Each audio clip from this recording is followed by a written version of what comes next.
who understood what I was doing, or if they understood it, they only understood it in theory. They couldn't believe the practice component of it. This whippersnapper is talking about curing leukemia, controlling leukemia. If I titrated them with methotrexate and with diatepa, they could see the disease melt away. I was just lucky to be in the right place at the right time.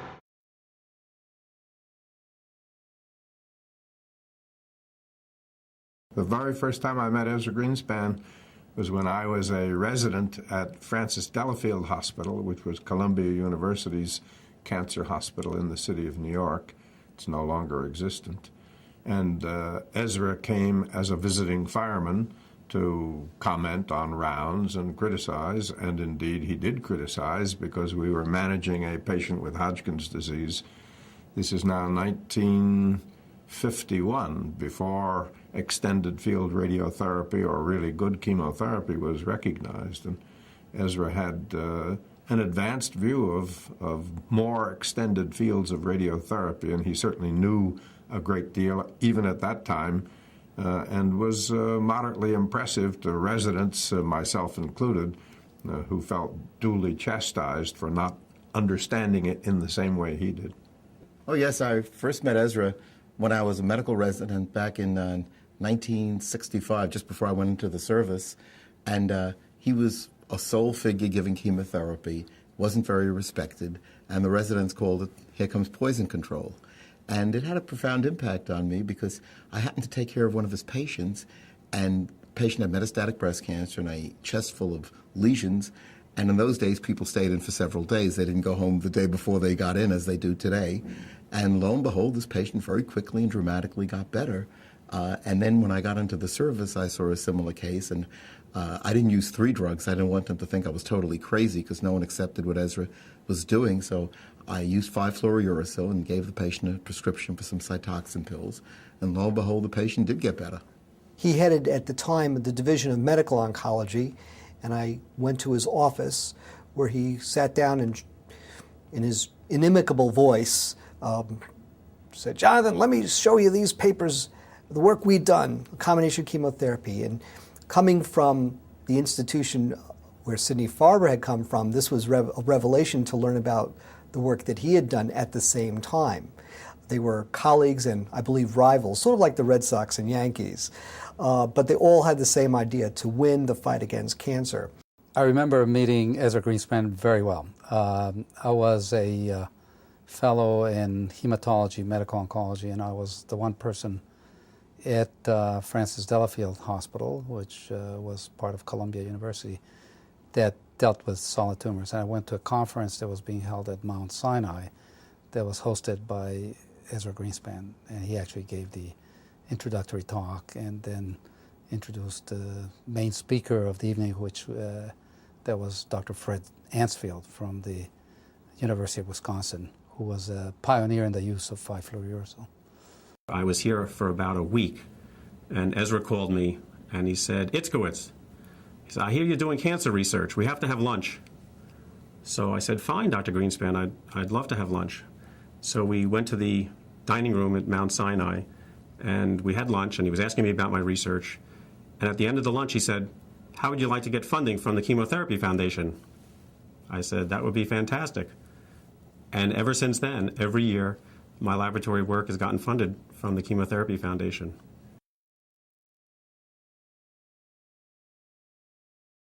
Ezra Greenspan actually started in the 40s and 50s, so he was way ahead, and he saw the power of chemotherapy in terms of cancer treatment way before other people did. And in the 60s, one started to have a number of drugs that had anti-tumor efficacy against solid tumors, but there was still a lot of skepticism that these drugs could do much. And it took pioneers such as Ezra Greenspan to see that the key was in developing more drugs and to putting these drugs in combination. And then if you did that, there were some fairly spectacular results. So in the early 60s, he came out with 2 papers about combination chemotherapy, which are nearly a decade before the others, or maybe 5 years in terms of some efforts in combination chemotherapy, but certainly way before other attempts. An iconoclastic fellow like this who preaches with passion that indeed there is a different way, that there is reason to hope that we can do something for these patients, ruffled a lot of feathers from those who were conservative and thought, as many surgeons and internists did in those days, that somebody who had cancer that wasn't eradicated by surgery was hopeless. And the sooner out of the way of the attention of the physician, the better, because painful, deteriorating, failing health is not what doctors like ordinarily to be involved in. And so Ezra had a different ability to recognize that this potentially didn't have to be. And he was early on in that. He was there on the real beginning of the translation of laboratory models of cancer into clinical practice. He was one of the authors in the early days of really important papers to show what kinds of drugs would shrink tumors and how they should be given. Scheduling was very important to him. Dosing was very important to him. And the idea of combining drugs properly in combination so you don't reduce the dosages of the various components was very important to him. And this just didn't come as a vision. This came because he had the laboratory expertise in the early days to motivate him to have these notions, to prove to himself that these things would work. And then he translated those ideas to the clinic. Well, I think what Ezra did was to really jumpstart our using combination chemotherapies with our patients. So I think that if we didn't have Ezra pushing this concept, we'd probably be about 10 or 15 years behind where we are today in our treatments.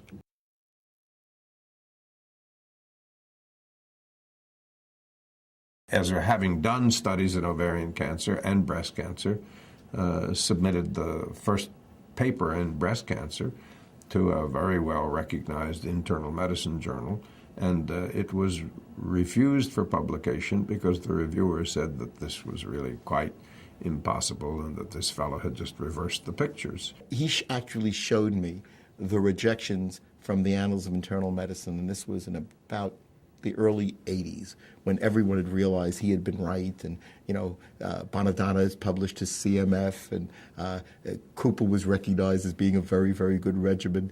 And the rejections were, one, he reversed the X-rays. In other words, he put the response was really the first X-ray, and so, then another one called him an outright liar. And the third one was, even if it's true, it's too complicated for internists. And I said, Ezra, I think we already had copying machines at the time. I said, let me copy this. And lo and behold, that was the day the copying machine was broken. He said, I want to hold on to it. This is going to be important. Well, I came back a week later, and I'll look for it later.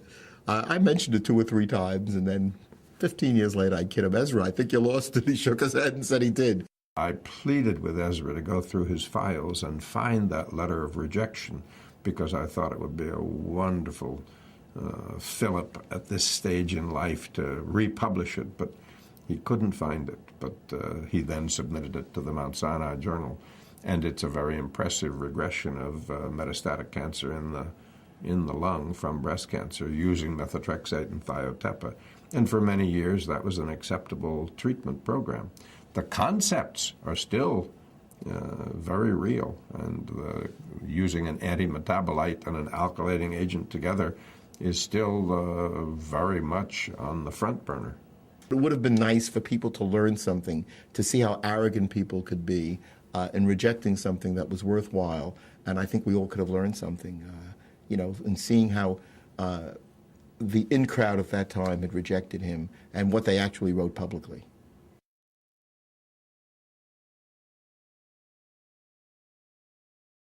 There's been an evolution in how we do things.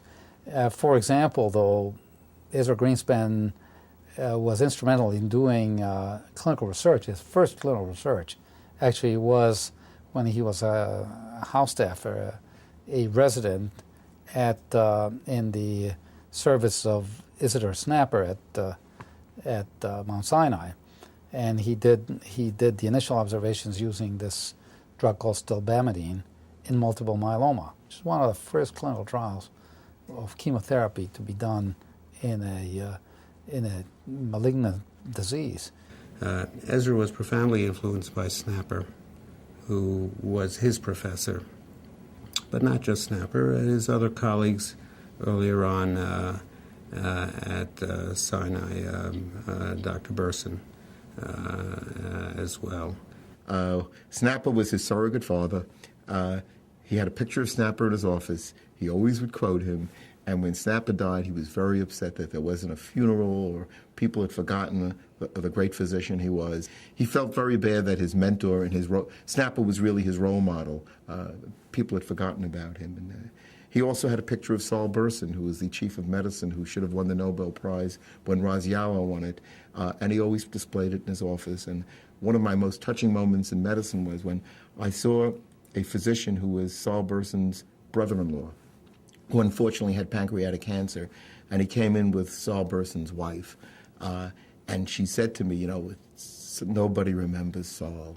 And I walked her in, we had adjacent consultation rooms, and I walked in and I showed her the picture in Ezra's office, and tears came to her eyes, and I think to mine also, because I also loved Saul Burson.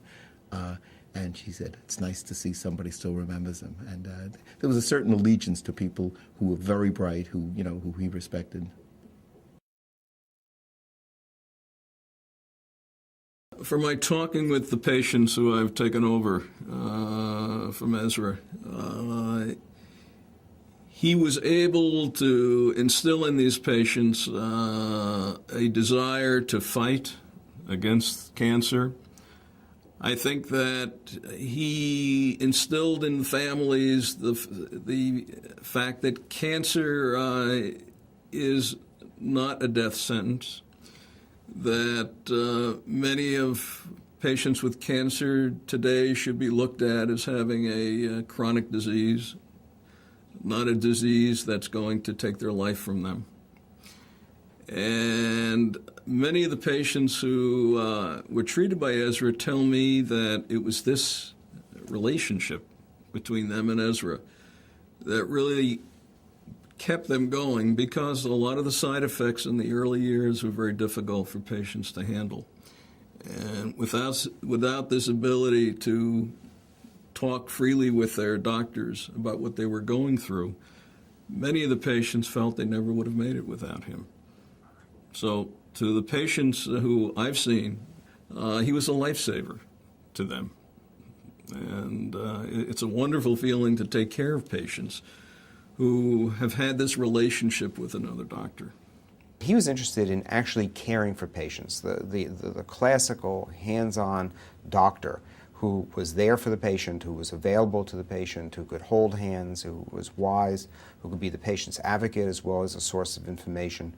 He didn't believe in hospices. I mean, this is counter to the popular wisdom. He said, well, that's telling a patient they're not going to live, You always had to give them hope. Hope is what was necessary, vital, and important. Hope.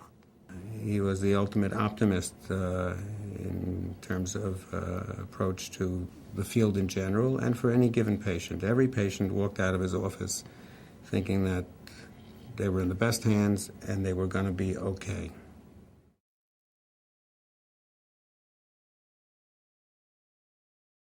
The first meeting was on immunotherapy, which at that time was a brand new concept in cancer treatment. And that was at Mount Sinai, the very first meeting. And I don't remember how many people there, but I'm sure it was under 100. The Chemotherapy Foundation and the Chemotherapy Foundation Symposium shows that he had a very clear notion, bringing in clinical scientists, laboratory scientists from all over, giving them a short period to speak so that they wouldn't have long introductions and long conclusions, but really say what was on their mind. The symposium, or rather the growth of the symposium, is a direct tribute to Ezra's vision, his passion to see patients benefit from all the knowledge that is going on in basic and clinical research studies.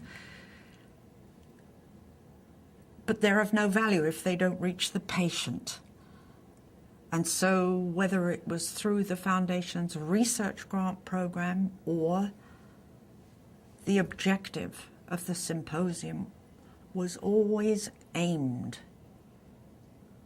both avenues were always aimed to achieve a therapeutic goal to benefit the patient. People were very, very eager to speak at the symposium. Over the years, it built a reputation for excellence as a forum for presenting new advances in cancer therapy, and attracted a worldwide audience. And the leading investigators from here and abroad were our faculty. Yeah, the white knights in the cancer world have always been the faculty on the program of the symposium. I don't think there's any other foundation run the way Ezra ran his foundation. I mean, it was so above board and so straight, and everything went for medical education or to researchers.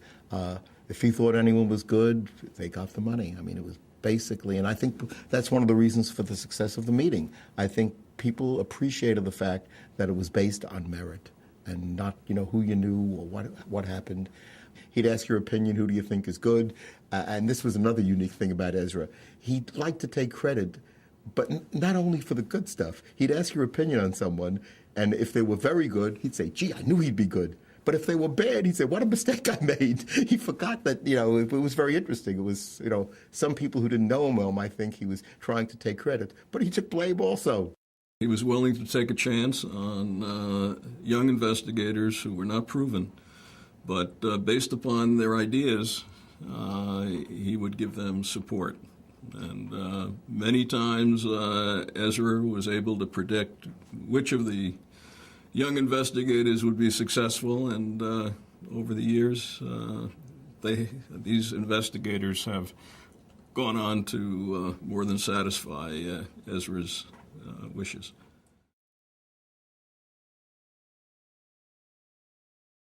He was a serious individual. He knew how to enjoy a good laugh. Ezra was very blunt in his way of speaking, and at times was quite humorous. For example, that day that he introduced Fred Ansfield, he said, "Fred, you wouldn't believe it, but 5-fluorouracil, people are saying stands for 5 foot under," and that was a very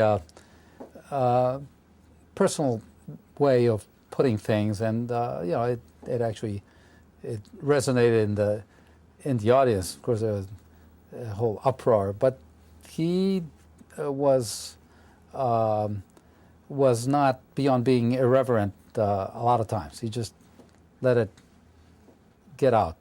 He was a pretty decent tennis player. We played together, but one of the cute stories at the end when he took care of Dick Olin, who was then the former chief of medicine at Sinai. They were very good friends. And I played doubles with them also when they had to get someone else. And he told me, make sure you don't curse on the court. And he hits a backhand, it goes out, and he screams out a 4-letter word as I ask for, you're telling me not to curse.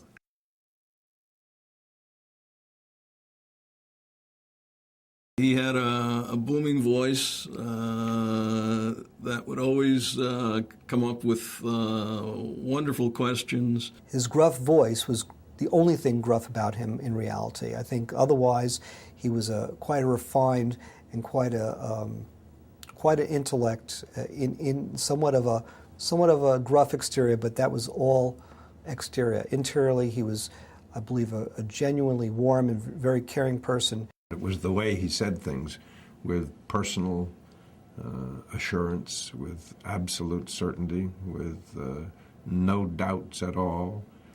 But he wasn't wrong often.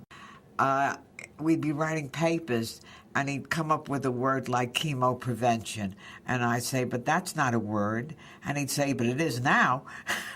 And there were quite a few expressions in the vernacular that he just invented. I mean, he made them words.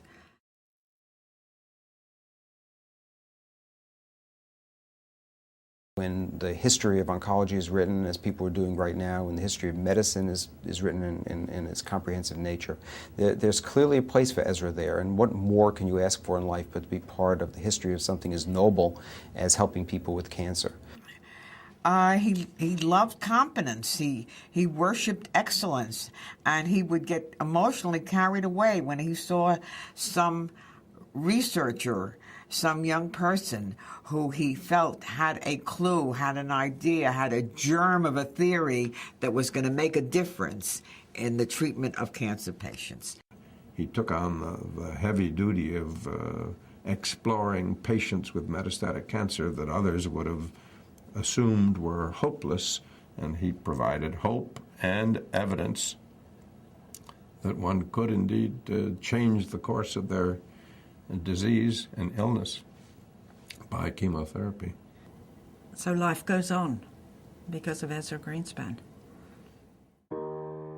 Ezra and I have just been soldiers in the line of duty, but it's been fun, and he had fun inventing, describing, pioneering, cudgeling people to do it the right way. And the concept of discovery, even if it's a little piece of the periphery, is a lot of fun.